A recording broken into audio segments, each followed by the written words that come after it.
ముఖ్య అతిథి గారు శ్రీ యనమల రేవంత్ రెడ్డి గారు కవాతు పరిశీలిస్తున్నారు. సబ్ ఇన్స్పెక్టర్స్, సహాయ సబ్ ఇన్స్పెక్టర్ల యొక్క క్రమశిక్షణను, ఆహార్యమును పరిశీలించడానికి ముఖ్య అతిథి గారు తెలంగాణ ముఖ్యమంత్రి వర్యులు అయిన శ్రీ గౌరవనీయులు యనమల రేవంత్ రెడ్డి గారిని, కవాతు నాయకురాలైన Shrimati P Bhagyashree, civil sub inspectors academy సంచాలకులు శ్రీమతి అభిలాషా బిష్ట్, ఐపీఎస్, డీజీపీ గారి సంయుక్తంగా ప్రత్యేక వాహనంలో తీసుకుని పోవట మనందరం వీక్షిస్తున్నాము.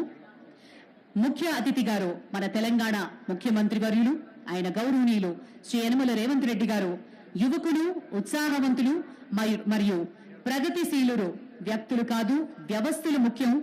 వ్యవస్థలు సక్రమంగా పనిచేసే రాష్ట్రం అభివృద్ధి చెందుతుంది అని భావించి వ్యవస్థలు స్వేచ్ఛగా, స్వతంత్రంగా పనిచేయడానికి తోడ్పాటుని అందిస్తున్నారు. తెలంగాణను నిరుద్యోగుల మిత్ర, పర్యావరణ మిత్ర, పరిశ్రమల మిత్ర, ఉద్యోగుల మిత్ర ప్రభుత్వంగా తీర్చిదిద్దాలి అని ఆయన విజన్ మనందరం అభినందించదగ్గది.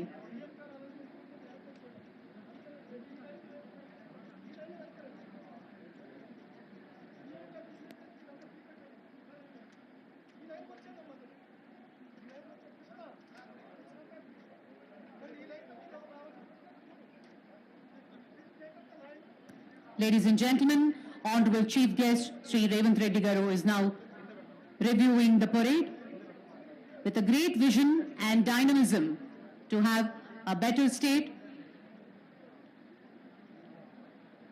On this auspicious and historic occasion of passing out parade,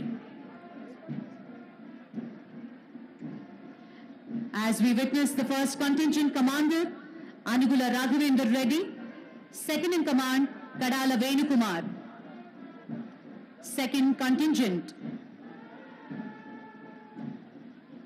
commander Singireddy Satish Kumar Reddy, second in command Irene Agastya Bhargava,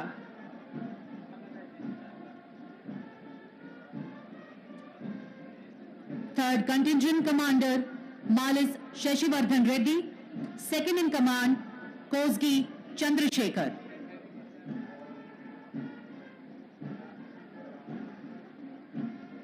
fourth contingent commander Mood Ajay, second in command Mudavad Ranjit Kumar, fifth contingent commander Tatikonda Sai Shashank, second in command K. Kiran Paul, sixth contingent commander Galla Soumya, second in command Ganji Vijaya,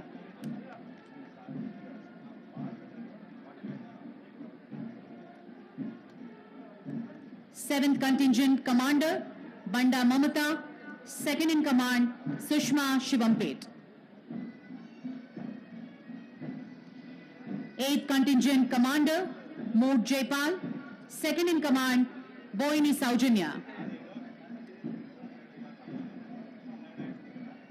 ninth contingent commander Kavalla Shailender, second in command Boddu Vijaya,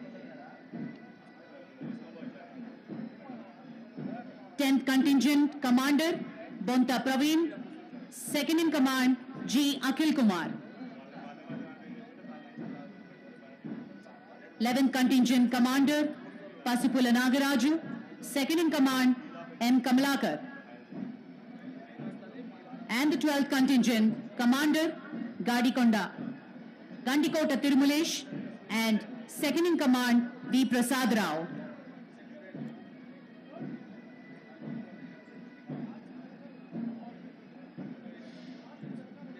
Telangana రాష్ట్రంలో గంజాయి తదితర మత్తు మందులు, drugs వంటి వాటికి తావు లేదు అని చాలా దృఢంగా, బలంగా చెప్పిన మన ముఖ్యమంత్రి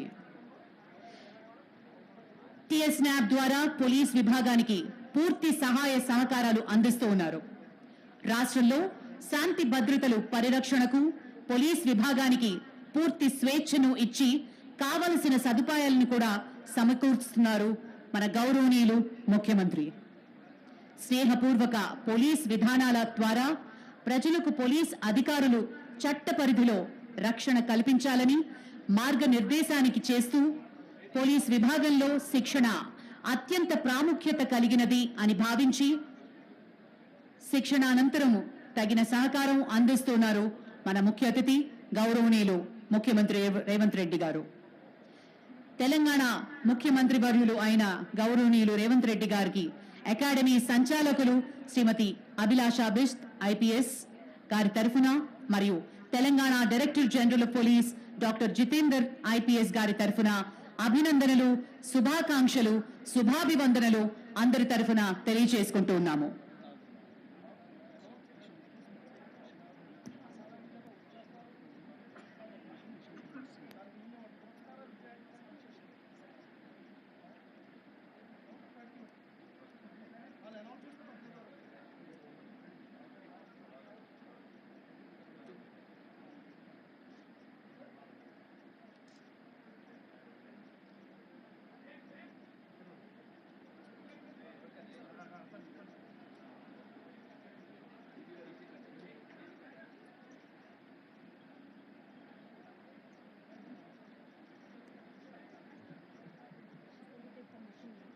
दीक्षांत परेड शपथ ग्रहण करने की आज्ञा प्रदान करें श्रीमान.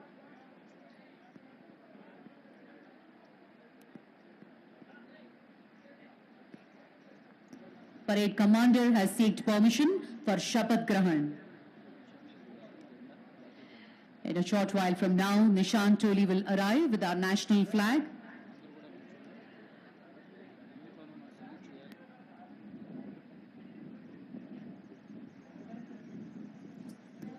While the Nishan Toli arrives along with our national flag, I request all of you to raise and those in uniform to salute. Parade कंधे शस्त्र.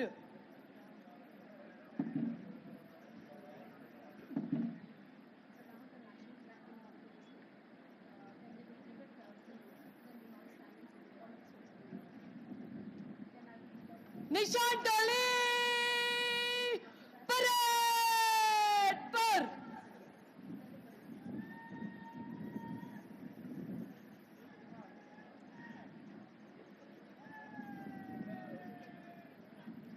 दीक्षांत परेड राष्ट्रीय सलूट सलामी शस्त्र. Request all of you to kindly raise for the national anthem.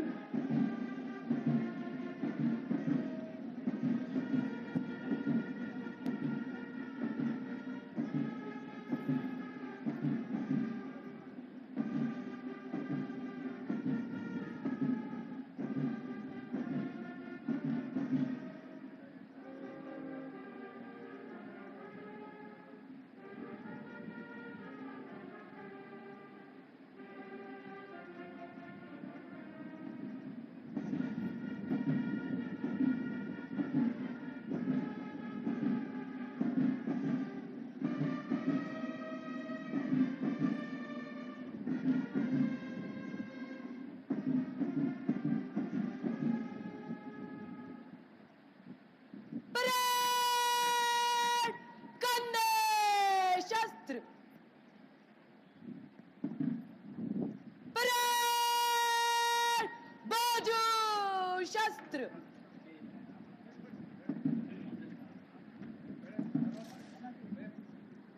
Commanders वापस क्रिच.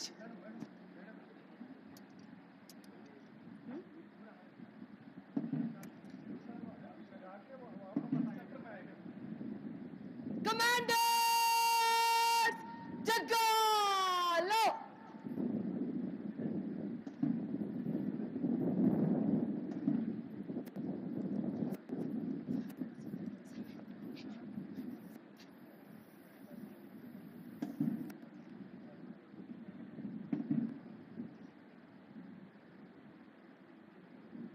निशान जगालो.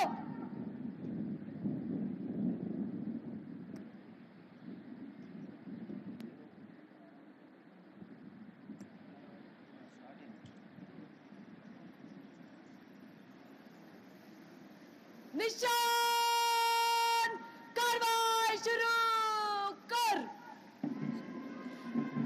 భారత జాతి యొక్క స్వేచ్ఛ, స్వాతంత్రం, సార్వభౌమత్వం వీటికి చిహ్నమే మన మువ్వన్నెల జాతీయ జెండా. అటువంటి జాతీయ జెండాను మనం ఈ సందర్భంలో గౌరవించుకుని జాతీయ జెండా సమక్షంలో నూతన పోలీస్ అధికారులు దీక్ష చేయవలసి ఉన్నది. మన సమాజం భిన్నత్వంలో ఏకత్వానికి ప్రతీక, ఏకత్వంలో భిన్నత్వానికి ఒక చక్కటి ఉదాహరణ. వ్యవస్థలు స్వతంత్రంగా ఉండి వాటి నిర్దేశించిన కార్యకలాపాలను నిర్వహిస్తూ సందర్భానుసారంగా రాష్ట్ర, దేశ ప్రయోజనాలకు ప్రాధాన్యత ఇస్తూ చట్టం అనుమతించిన పరిధిలో రాజ్యానికి తోడ్పడుతూ అందించవలసిన అవసరం ఎంతైనా ఉంది. ఈ భావనను సూచించినదే మువ్వన్నెల జాతీయ జెండా, అనుసరిస్తున్న పోలీస్ అకాడమీ జెండా.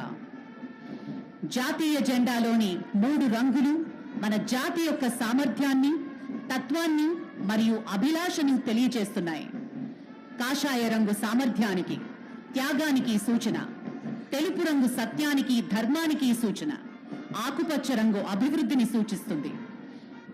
జెండా మధ్యలో ఉన్న చక్రము మానవాళి పరిణామ క్రమాన్ని, నిరంతర ప్రగతిని సూచిస్తూ ముందుకి దూసుకుని వస్తుంది.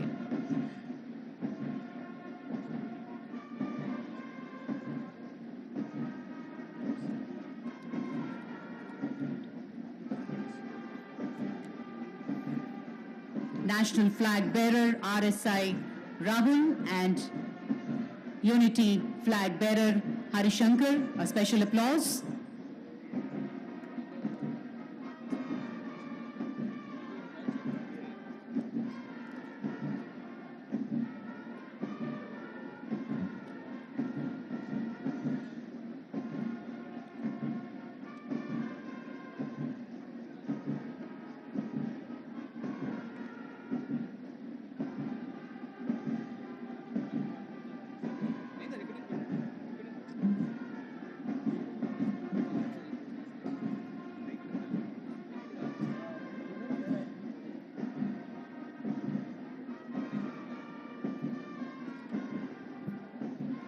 Our tricolor national flag is a symbol of our country's freedom, independence and sovereignty.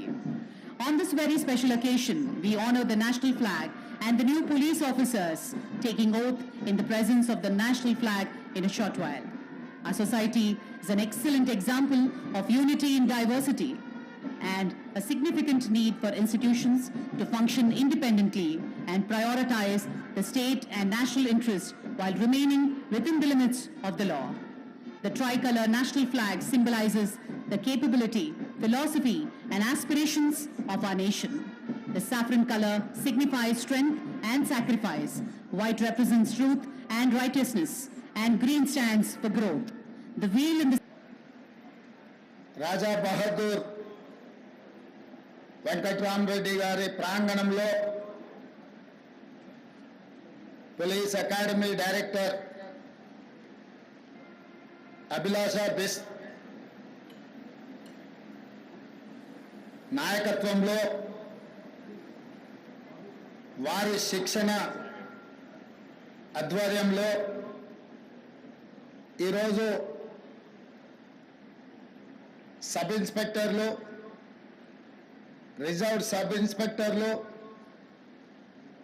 ఏఎస్ఐలు 500 మందికి పైగా శిక్షణ పొంది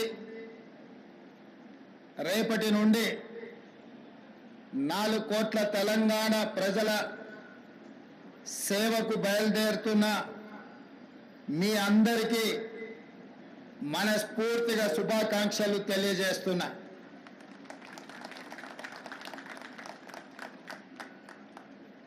ఈరోజు ఈ సన్నివేశం మీతో పాటు నాకు కూడా ఒక మధుర జ్ఞాపకం. ఏ తెలంగాణ యువత ప్రాణ త్యాగాలు చేసి తెలంగాణ రాష్ట్రాన్ని సాధించుకున్నారో, ఆ సాధించుకున్న రాష్ట్రంలో లక్షలాది మంది నిరుద్యోగ యువకులు ఉద్యోగ ఉపాధి అవకాశాలు సాధించుకున్న రాష్ట్రంలో తమకు తప్పకుండా అవకాశాలు వస్తాయని భావిస్తున్న సందర్భంలో దాదాపుగా 9 సంవత్సరాలు అనుకున్న ఆకాంక్షలు నెరవేరక ప్రజలలో ముఖ్యంగా తెలంగాణ ఉద్యమకారులలో తెలంగాణ విద్యార్థులలో పెల్లుబికిన అసంతృప్తి డిసెంబర్ 3, 2023 నాడు ప్రజాపాలన తెలంగాణ రాష్ట్రంలో ఆవిర్భవించింది. ఆ ప్రజాపాలన ప్రజలకు అందుబాటులో ఉండి ప్రజల అవసరాలను తీరుస్తూ ప్రజల యొక్క ఆవేదన వింటూ ఆలోచనలు పంచుకుంటూ ఈ తెలంగాణ రాష్ట్రాన్ని పునర్నిర్మించుకోవాలన్న ఆలోచనతోటి ప్రభుత్వం ఏర్పాటు చేసిన 90 రోజులలో 30,000 పైచిలకు నిరుద్యోగ యువకులకు ఉద్యోగ అవకాశాలు ఏ ప్రాంగణంలో అయితే మేము ప్రమాణ స్వీకారం చేసినామో అదే ఎల్బీ స్టేడియం ప్రాంగణంలో 30,000 మంది తెలంగాణ నిరుద్యోగ యువకులకు ఉద్యోగ పత్రాలు అందించి మీరెన్నుకున్న ప్రభుత్వం మీ సేవలో నిమగ్నమై ఉంటుంది అని చెప్పి మీకందరికీ విశ్వాసం కల్పించే ప్రయత్నం చేసినాం. ఇదే కాదు, ఈ 30,000 ఉద్యోగ నియామకాల పత్రాలు అందించడమే కాకుండా గ్రూప్ 1 కావచ్చు, గ్రూప్ 2 కావచ్చు, గ్రూప్ 3 కావచ్చు, డిఎస్సి కావచ్చు, పారామెడికల్ సిబ్బంది కావచ్చు, ఇంకొక 35,000 ఉద్యోగ నోటిఫికేషన్లు ఇచ్చి ఈ సంవత్సరం పూర్తయ్యే లోపల వాళ్ళందరూ కూడా నిరుద్యోగ సమస్య తీర్చి ఉద్యోగ నియామక పత్రాలు ఇవ్వాలి అని ప్రజాపాలన మా ప్రభుత్వం తీవ్రంగా కృషి చేస్తుంది.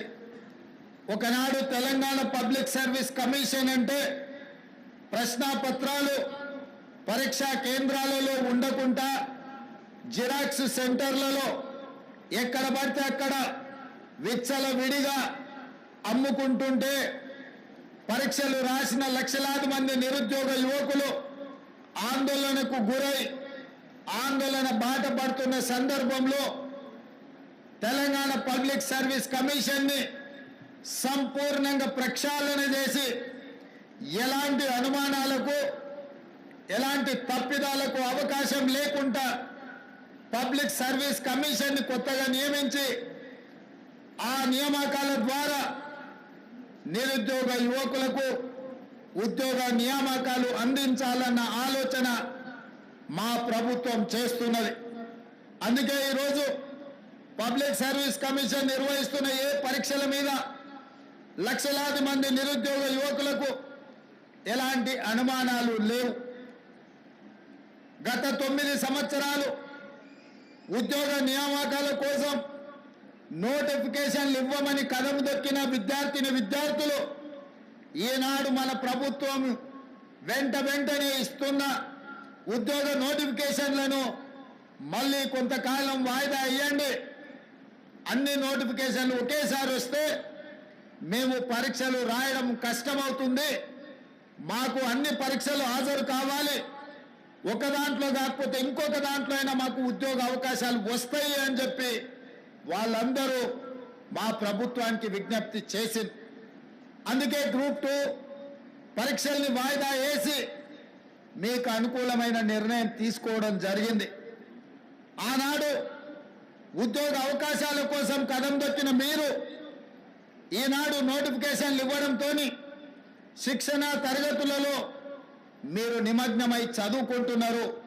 అందుకే ఈరోజు తెలంగాణలో నిరుద్యోగ యువకులు ఉత్సాహంతో ఈ ప్రభుత్వం మాకు ఉద్యోగాలు ఇస్తుందన్న ఆలోచనతోనే పరీక్షలకు తయారవుతున్నారు. ఈ నేపథ్యంలో తెలంగాణ రాష్ట్రం నూతనంగా ఏర్పడ్డ రాష్ట్రం అభివృద్ధే కాదు, కొన్ని అవలక్షణాలను వ్యసనాలకు బానిసలైన కొంతమంది వ్యక్తులు స్వార్థ ప్రయోజనం కోసం తెలంగాణలో డ్రగ్స్ కానీ గంజాయి కానీ సైబర్ క్రైమ్ నేరాలకు కొంతమంది పాల్పడుతున్నారు. ఇట్లాంటి ప్రత్యేకమైన సందర్భంలో దాదాపుగా 540కి పైగా ఎస్ఐలు ఏఎస్ఐలు ఈరోజు తెలంగాణ సమాజానికి సేవలు అందించడానికి మీరు ముందుకు వస్తున్నారు. అందుకే ఈరోజు మీ పరేడ్ చూసిన ముఖ్యంగా పల్లి భాగ్యశ్రీ మీ పరేడ్ కమాండర్గా ఈరోజు ప్రదర్శించిన నైపుణ్యం మీ అందరిని చూసిన తర్వాత నాకు సంపూర్ణమైన విశ్వాసం కలిగింది. రేపటి నుండి మీరు తెలంగాణ రాష్ట్రంలో డ్రగ్స్ మీద, గంజాయి మీద, సైబర్ నేరాల మీద ఉక్కు పాదం మోపి తెలంగాణ రాష్ట్రంలో గంజాయికి డ్రగ్స్ కు స్థానం లేదు. అట్లాంటి కార్యక్రమాలకు ఎవరైనా పాల్పడితే వాళ్ళని ఎవరిని క్షమించము అనే విధంగా మీరు ముందుకు నడుస్తారని మాకు సంపూర్ణమైన విశ్వాసం కలిగింది. మిత్రులారా, ఇది ఉద్యోగం కాదు, ఇది ఉద్యోగ భద్రత కాదు మీకున్నది. తెలంగాణ రాష్ట్రంలో ముఖ్యంగా పోలీసు విభాగంలో చేరే ప్రతి యువకుడికి ఇది ఒక భావోద్వేగం. ఇది ఉద్యోగ బాధ్యత కాదు, ఇది ఒక భావోద్వేగం. ఈ రాష్ట్రాన్ని మనం వందలాది మంది మీలాంటి నిరుద్యోగ యువకులు, ఉద్యమకారులు ప్రాణ త్యాగాలు చేసి తెలంగాణ రాష్ట్రాన్ని సాధించుకున్నాం. ఈ సాధించుకున్న రాష్ట్రంలో వ్యసనాలకు తావు ఉండకూడదు. గంజాయి, డ్రగ్స్, సైబర్ నేరాలకు ఎక్కడ కూడా అవకాశం ఉండకూడదు. ఈ తెలంగాణ రాష్ట్రం మనది. 4 కోట్ల తెలంగాణ ప్రజలు మన కుటుంబ సభ్యులు. వాళ్ళు ఎలాంటి సమస్యలు ఎదుర్కొన్నా అది మన వైఫల్యమే అవుతుంది. మన మీద సంపూర్ణమైన విశ్వాసం పెట్టుకొని ప్రజాప్రతినిధులతో పాటు 24 గంటలు ప్రజలకు అందుబాటులో ఉండి ప్రజలకు అవసరమైన అందించే సేవలు పోలీసులే. పోలీసులకు సమయం లేదు, సందర్భం లేదు. ఏ సమస్య వచ్చినా, వరదలు వచ్చినా, కరువు వచ్చినా, లేకపోతే భూకంపాలు వచ్చినా, శాంతి భద్రతల సమస్యలు వచ్చినా, లేదా మత కలహాలు వచ్చినా, ఆర్థికపరమైన నేరాలు జరిగినా, ఏది జరిగినా ముందు బాగానే ఉండి ఆ సమస్యల మీద పోరాటం చేసేది పోలీసు సిబ్బంది, పోలీసు విభాగం. అందుకే నేను మీతో పంచుకున్నది ఇది ఉద్యోగం కాదు, ఇది ఒక భావోద్వేగం. ఈ భావోద్వేగమే ఈ తెలంగాణ రాష్ట్రాన్ని పునర్నిర్మించి భవిష్యత్ తరాలకు బంగారు బాటలేసే బాధ్యత మన అందరి మీద ఉన్నది. అందుకే ఈరోజు తెలంగాణ రాష్ట్రంలో ఒక పక్కన నిరుద్యోగ సమస్యను పరిష్కరిస్తూ ఇంకొక పక్కన విదేశీ పర్యటనలకు వెళ్ళి జాతీయ అంతర్జాతీయ స్థాయిలో తెలంగాణ రాష్ట్రానికి వేలాది కోట్ల రూపాయల పెట్టుబడులు తీసుకొచ్చి పరిశ్రమలను స్థాపించి ఆ పరిశ్రమల ద్వారా లక్షలాది మంది నిరుద్యోగ యువకులకు ఉద్యోగ ఉపాధి అవకాశాలు కల్పించాలన్న ఆలోచన మన ప్రభుత్వం చేస్తున్నది. ఈరోజు ఉద్యోగాలే కాదు, నిరుద్యోగ సమస్యను పరిష్కరించడమే కాదు, ఈ సమాజంలో పెట్టుబడులు తీసుకురావడమే కాదు, రైతన్నలు, నేతన్నలు, పట్టణ అన్నం పెట్టేది రైతన్నలైతే ఆ రైతన్నలకు ఆత్మగౌరవంతో బ్రతకడానికి నేతన్నలు సహకరిస్తున్నారు. నేతన్నలతో పాటు గీతన్నలు ఈరోజు మన సమాజంలో ఉన్నారు. కుల వృత్తులు, చేతి వృత్తులను బలోపేతం చేస్తూ ఆ వృత్తులను ఆదుకుంటూ ఈనాడు తెలంగాణ రాష్ట్రంలో 8 నెలల్లోనే సరిగ్గా 27 రోజుల్లో 18,000 కోట్ల రూపాయలు రైతు రుణమాఫీ చేసి 22,22,687 మంది రైతుల ఖాతాలో 18,000 కోట్ల రూపాయలు వేసిన చరిత్ర ఈ దేశంలోనే మొట్టమొదటిది. తద్వారా మీరందరూ రైతుల బిడ్డలు, గ్రామీణ ప్రాంతం నుంచి వచ్చిన వాళ్ళు, వ్యవసాయ సమస్యలు, రైతుల యొక్క కష్టాలు తెలిసినోళ్ళు. నేను కూడా గ్రామీణ ప్రాంతాల నుంచి, వ్యవసాయ కుటుంబం నుంచి వచ్చిన వాడినే. రైతు యొక్క కష్టాలు నాకు తెలుసు. అందుకే 18,000 కోట్ల రూపాయలు కడుపు కట్టుకొని నిధులు సేకరించి 18,000 కోట్ల రూపాయలు ఈనాడు రైతుల ఖాతాలో వేసి రైతన్నల కళ్ళల్లో ఆనందం చూస్తున్నాం. వ్యవసాయం దండగ కాదు, వ్యవసాయం పండుగని నిరూపించి ఈనాడు తెలంగాణ రాష్ట్రంలో రైతుల ఆత్మగౌరవంతో తలెత్తుకునే విధంగా రాష్ట్ర ప్రభుత్వం నిర్ణయాలు తీసుకుంటున్నది. ఇవాళ ఈ తెలంగాణ రాష్ట్రం పచ్చగా ఉండాలన్నా, పసిడి పంటలు పండాలన్నా ప్రాజెక్టులతో పాటు చెరువులను, కుంటలను కాపాడుకునే బాధ్యత మన మీద ఉన్నది. నిన్న మన మీరందరూ చదివి ఉండొచ్చు, చూసి ఉండొచ్చు. రేవంత్ రెడ్డి గారికి ఏమొచ్చిందయ్యా, హైడ్రా పేరు మీద మీ చెరువుల్లో విలాసవంతమైన విల్లాలు కట్టుకుంటే ఆయన నేల గూలుస్తున్నాడు అని. నేను ఒక్క మాట అడగదలుచుకునే వేదిక మీద నుంచి తెలంగాణ ప్రజల్ని, ముఖ్యంగా హైదరాబాద్ నగర వాసులని, 1908లో ఈ మహానగరం మీద వరదలు ఉప్పెనై కమ్మేస్తే వేలాది మంది ప్రాణాలు కోల్పోతే ఆనాటి నిజాం సర్కార్ మోక్షగుండం విశ్వేశ్వరయ్యను ఆర్కిటెక్ట్ గా నియమించి 100 కోట్ల రూపాయల నాడు ఖర్చు పెట్టి ఉస్మాన్ సాగర్, హిమాయత్ సాగర్ ను నిర్మించిండు. అనంతగిరి కొండల నుంచి వచ్చే వరదల్ని నిలువరించిన నీళ్లను ఈ మహానగరానికి తాగునీటి వసతులుగా ఏర్పాటు చేసింది. ఒకనాడు ఎక్కడి నుంచి హైదరాబాద్ నగరానికి తాగునీళ్ళు వచ్చేది కాదు. ఉస్మాన్ సాగర్, హిమాయత్ సాగర్ నుంచే లక్షలాది మంది హైదరాబాద్ బిడ్డలకు తాగడానికి నీళ్లు ఇచ్చారు. హైదరాబాద్ దాహార్తిని తీర్చిన ప్రాజెక్టులు గండిపేట, హిమాయత్ సాగర్. ఇలాంటి ప్రాజెక్టుల చుట్టూత బాగా సంపాదించుకున్న వాళ్ళు, ఆగర్భ శ్రీమంతులు ఫామ్ హౌజులు కట్టుకున్నారు. వాళ్ళు ఫామ్ హౌజులు కట్టుకుంటే మనకు అభ్యంతరం లేదు, వాళ్ళు సంతోషంగా ఉండడమే మనకు కావాల్సింది. కానీ ఆ ఫామ్ హౌజులలో ఉన్న డ్రైనేజ్ కనెక్షన్ లేదు. వాళ్ళ డ్రైనేజ్ తీసుకొచ్చి గండిపేట నీళ్ళలో కలిపిండ్రు. వాళ్ళు వాడిన డ్రైనేజ్ నీళ్లు గండిపేట నీళ్ళలో కలిస్తే ఆ నీళ్లు తాగడానికి నగరానికి ఇస్తున్నాం. నేను అడుగుతున్న మిత్రులారా, ఇవాళ మీరు చెప్పండి, ఎవరో బలిసినోడు కట్టుకున్న ఫామ్ హౌస్ డ్రైనేజ్ నీళ్లు గండిపేట తాగు నీళ్ళలో కలుస్తుంటే ఆ నీళ్ళని నగర ప్రజలకు తాగడానికి ఇస్తే ముఖ్యమంత్రిగా నేను వైఫల్యం చెందినట్టు కాదా? ఒక్కసారి ఆలోచన చెయ్యండి. భవిష్యత్ తరాలకు అందించాల్సిన బాధ్యత చెరువులు, కుంటలు, నాలాలను ఎవరెవరో ఆక్రమించుకుంటే వాళ్ళ ఆక్రమణలో చెరబడితే ఇవాళ నగరం మీద ఉప్పెనై వరదలు వస్తున్నాయి. ఆ వరదలు ఎక్కడికి వెళ్తున్నాయి? బస్తీలో ఉన్న పేదోళ్ళ ఇళ్లకు పోతున్నాయి. పేదోళ్ళు జీవితకాలం కష్టపడి సంపాదించుకున్న ఫ్రిడ్జ్, టీవీ, మంచము, బట్టలు, కట్టుకున్న బట్టలతో సహా అర్ధరాత్రి పూట వాళ్ళ ఇళ్లకు నీళ్లు వస్తే తడిసి ముద్దయి అనాథలాగా రోడ్డు మీద నిలబడాల్సిన పరిస్థితులు వచ్చినాయి.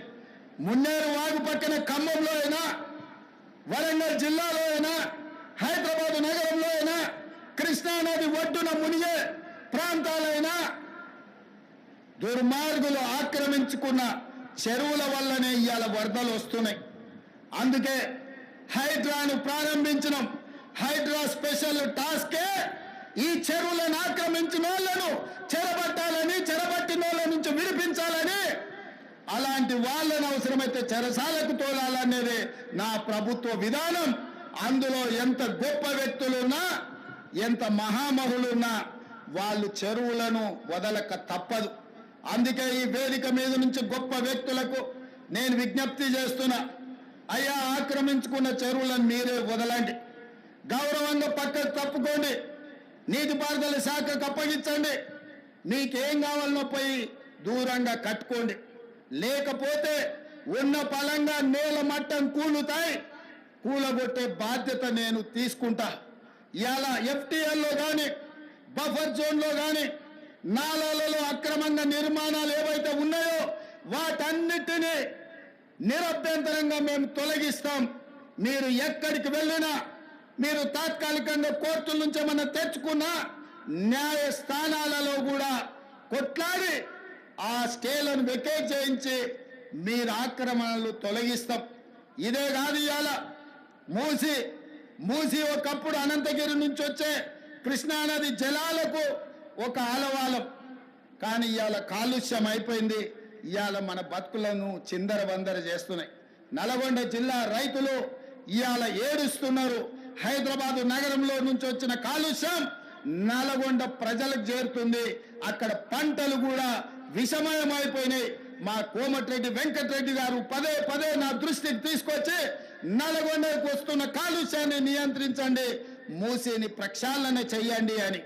అందుకే కేంద్ర ప్రభుత్వ సహకారంతో మూసీ ఆక్రమణలు తొలగించి మూసీని ప్రక్షాళన చేసి ఒక అద్భుతమైన మూసీ రివర్ డెవలప్మెంట్ ఫ్రంట్ ను అభివృద్ధి చేసి పేదవాళ్ళకు అక్కడ వ్యాపారాలు చేసుకోవడానికి అవసరమైన అవకాశాలు కల్పిస్తాం.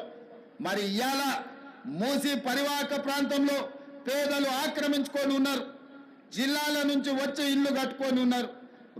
రూపాయి కూడబెట్టి గుడిసెలేసుకొని బ్రతుకుతున్నారు. వాళ్ళ పట్ల మానవత్వంతో వ్యవహరిస్తుంది ప్రభుత్వం. మూసీ నాలలో ఉన్న శాశ్వత నివాసదారులు ఎవరైతే ఉన్నారో వాళ్ళందరికీ డబుల్ బెడ్రూమ్ ఇల్లు ఇచ్చే బాధ్యత ఈ రాష్ట్ర ప్రభుత్వం తీసుకుంటుంది. దాదాపుగా 11,000 మంది అక్కడ ఇల్లు ఉన్నాయి. ప్రతి వాడికి 11 కాదు, అవసరమైతే 12,000 మంది అయినా ప్రతి వాడికి డబుల్ బెడ్రూమ్ ఇల్లు ఇచ్చి వాళ్ళని ఆత్మగౌరవంతో బ్రతకటట్టు ఈ ప్రభుత్వం పునరావాసం కల్పిస్తుంది. అట్లాంటి కార్యక్రమాలలో ఇవాళ శిక్షణ పొందిన ఈ ఎస్ఐలు ప్రజల సహకారం కోసం మీరు బాధ్యత తీసుకోవాలి. అదే విధంగా ఎక్కడైతే ఆక్రమించుకున్నారో మూసీలు, ఎఫ్టీఎల్, బఫర్ జోన్, నాలాలో ఉన్న వాళ్ళు తొలగించండి. ప్రభుత్వ భూముల్లో లేకపోతే ప్రైవేట్ భూముల్లో అనుమతి లేకుండా కట్టుకున్న వాళ్లకు వాళ్ళని ఏదైనా రెగ్యులరైజ్ చేయడానికి స్కీమ్ ఉంది. కానీ ఎఫ్టీఎల్, బఫర్ జోన్, నాలాల వాటికి రెగ్యులరైజేషన్ స్కీమ్ లేదు. ఇవ్వాలి, కాకపోతే రేపైనా వాటిని తప్పకుండా తొలగిస్తాం. వాళ్ళ పట్ల కఠినంగా వ్యవహరిస్తాం. మీ అందరికీ నా విజ్ఞప్తి ఒక్కటే, రేపటి నుండి ప్రజల దగ్గరికి వెళ్తున్నారు. తెలంగాణ ప్రజలకు విశ్వాసం, నమ్మకం కలిగించండి. మన రాష్ట్రంలో గంజాయి మాట ఎత్తాలన్నా, డ్రగ్స్ గురించి ఆలోచన చేయాలన్నా, సైబర్ నేరాలను నియంత్రించాలన్నా, చెరువులు, నాలాలు చెరబట్టిన వాళ్లను మోకాళ్ళలో వణుకు పుట్టాలి, వెన్నులో చలి జ్వరము రావాలి. ఆ విధంగా మీరు ఈ తెలంగాణ సమాజానికి సేవలు చేయవలసిన అవసరం ఉన్నది. నేను మిమ్మల్ని అడుగుతున్న ఒకే ఒక్క మాట, మీరు ఈ బాధ్యత తీసుకోండి. ఇది మన తెలంగాణ. మన తెలంగాణను రక్షించుకునే బాధ్యత మన మీద ఉన్నది. నేను వేరు, మీరు వేరు కాదు. వాళ్ళు నేరగాళ్ళు. ఆ నేరగాళ్లను పట్టుకొని అడ్డు తొలగించే బాధ్యత మీది, నాది. ఈ వేదిక మీద ఉన్న పెద్ద అధికారులది. పెద్ద అధికారులు మేము ఆదేశాలు ఇస్తాం, కింద అమలు చేయాల్సిన బాధ్యత మాత్రం మీదే. అందుకే ఈనాడు ట్రైనింగ్ నుంచి శిక్షణ పొంది 9-10 నెలలు శిక్షణ పొందిన మీరందరూ తెలంగాణ సమాజానికి సేవలు అందించబోతున్నారు. తెలంగాణ ప్రజలకు విశ్వాసం కల్పించండి. ఇది ఉద్యోగం కాదు, ఇది భావోద్వేగం. ఈ తెలంగాణను కాపాడుకుంటాం. ఈ తెలంగాణని కాపాడడానికే మేము ఈ కాకి డ్రెస్సును ధరించినమని వాళ్ళకు విశ్వాసం కల్పించండి. ఇదే కాకుండా చివరగా నేను కొత్తగూడ శ్రీనివాస్ రెడ్డి గారికి గతంలో చెప్పిన విజిలెంట్ అండ్ ఎన్ఫోర్స్మెంట్ డైరెక్టర్గా ఈరోజు వారు బాధ్యత ఉన్నారు. ఎట్లయితే సైన్యంలో పనిచేసే సైనికులకు సైనిక్ స్కూల్ ఉందో, తెలంగాణ రాష్ట్రంలో పోలీస్ డిపార్ట్మెంట్ లో పనిచేస్తున్న హోంగార్డు నుంచి డీజీపీ వరకు సైనికులకు ఎట్లయితే సైనిక్ స్కూల్ ఉందో, పోలీసులకు కూడా ప్రత్యేకంగా ఒక రెసిడెన్షియల్ పోలీస్ స్కూల్ మొదలుపెట్టి 50 ఎకరాలల్లా అద్భుతంగా ఈ దేశంలోనే అత్యంత నాణ్యమైన విద్యను అందించే బాధ్యత తెలంగాణ రాష్ట్ర ప్రభుత్వం తీసుకుంటుంది. ఒకటి హైదరాబాద్ లో ఈ పక్కనే గ్రేహాండ్స్ ఉన్నది. నిన్న మన భూ కబ్జాదారులు 150 ఎకరాలు ఆక్రమించుకోవాలని ఆలోచన చేసిండ్రు. అందులో 50 ఎకరాల స్థలాన్ని ఇక్కడ, రెండవ స్కూల్ వరంగల్లో 50 ఎకరాలు కేటాయించి మీ అందరికీ 6th క్లాస్ నుంచి పీజీ వరకు డాక్టర్లు, ఇంజనీర్లు కూడా చదువుకోవడానికి పోలీసుల పిల్లల కోసం 100% ఉచిత విద్యను అందించడానికి మా ప్రభుత్వం కట్టుబడి ఉన్నది. పోలీసు కుటుంబం నుంచి వచ్చిన నేను పోలీసుల బాధలు తెలుసు. వాళ్ళ పిల్లల విద్య విషయంలో నాకు సంపూర్ణమైన అవగాహన ఉన్నది. అందుకే ఈనాడు వేదిక మీద నుంచి డీజీపీ గారికి నేను ఆదేశాలు ఇస్తున్నా. ఈ కార్యక్రమం తర్వాత శ్రీనివాస్ రెడ్డి గారిని పిలిచి మాట్లాడి పోలీస్ స్కూల్ ఏర్పాటు చేయడానికి అవసరమైన ఫైల్ ప్రిపేర్ చేయండి. 50 ఎకరాల స్థలాన్ని కేటాయించడానికి అవసరమైన చర్యలన్నీ తీసుకోండి. రాబోయే 2 ఏళ్లలో ఇక్కడ పోలీస్ స్కూల్ ఉండాలి.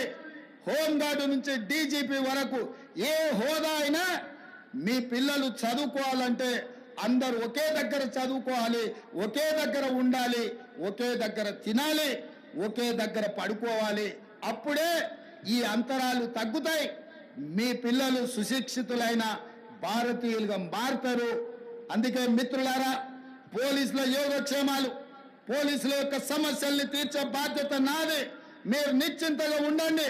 డిపార్ట్మెంట్లో ఉన్న ప్రతి సమస్యను ఒక్కొక్కటిగా పరిష్కరించి మీకు ఒక మంచి గౌరవాన్ని పెంచే విధంగా, మీ సమస్యల్ని పరిష్కరించే విధంగా ఈ ప్రభుత్వం పనిచేస్తుంది.